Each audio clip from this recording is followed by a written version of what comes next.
Photoshop gives you lots of flexibility to change the edits that you make. In this video, we'll explore how to undo, redo, and step back in time as you're editing. You can follow along with this file from the practice files for this tutorial or an image of your own. Let's start by making some paint strokes on this image. Select the brush tool in the Tools panel. Then go over to the Swatches panel and click on a color there. You can use any color that you like. Move into the image and make a brush stroke. By the way, if your brush tip isn't big enough, go up to the options bar for the brush tool. Click on the brush picker and set the size there. I'll click off of that picker to close it. Let's make a couple more strokes. Go to the Swatches panel again, select another color and stroke. And let's do that one more time.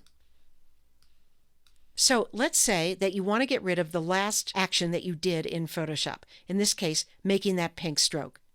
The quick way to do that is to use a keyboard shortcut, Command+Z on the Mac or Control+Z on Windows, which I'll do now. And the pink stroke goes away. I can bring it back by pressing Command+Z again or Control+Z again. So that keyboard shortcut is a toggle for undoing and redoing the last action that you took. If you prefer to use a menu command rather than the shortcut, you can go up to the Edit menu, and there you can choose Undo, and Photoshop even tells you what action you're going to undo. And then Edit and Redo. Now, what if you want to undo more than just one step?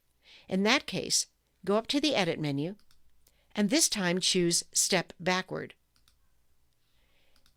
And you can do that up to 50 times by default. And each time, you're stepping back one action, one step in time. Similarly, you can step forward one step at a time. Edit, step forward. Edit, step forward. Edit, step forward. There's one more way that you can step through time in Photoshop, and that's using the History panel. The History panel is located here in this collapsed column of panels. If you don't see it, go up to the Window menu and choose History. I'm going to expand this panel by moving down to its bottom bar until I see a double-pointed arrow and then dragging down. So what we see in this panel is a separate bar for each action that I just took on this image. Open and then 3 strokes with the brush tool. Keep your eye on the panel as I make another stroke. My 4th stroke was just recorded in the History panel too. Now let's use another tool to see how it's recorded. Go to the Tools panel and this time select the Dodge tool, which is used to make things lighter.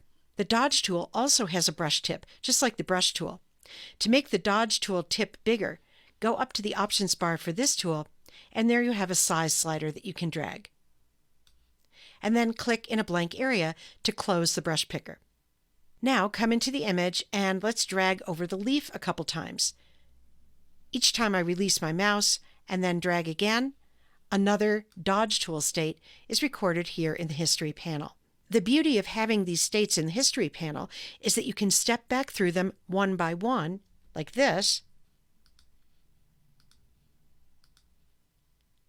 or you can jump to a particular state, like this.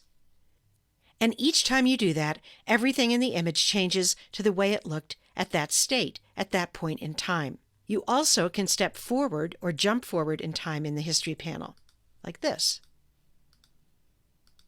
2 things to keep in mind about the History panel. If you do go back to a previous state, let's go back here, and then you do something else. Let's say I dodge in this area of the image. Keep your eye on the History panel, and you'll see that everything after the state I'd gone back to disappears. It's as if you went back to a fork in the road and took a different path. Everything on the first road beyond the fork disappears. And the second thing to keep in mind is that when you close the image, whether or not you save it, your history disappears. And the next time you open the image, the History panel will be cleared out and will start again with a fresh history. Now, if the History panel isn't your cup of tea, you can rely on the simple commands in the Edit menu instead. Undo for single undos and step backward for multiple undos. Either way, you have lots of flexibility to correct any mistakes or try new approaches as you edit an image.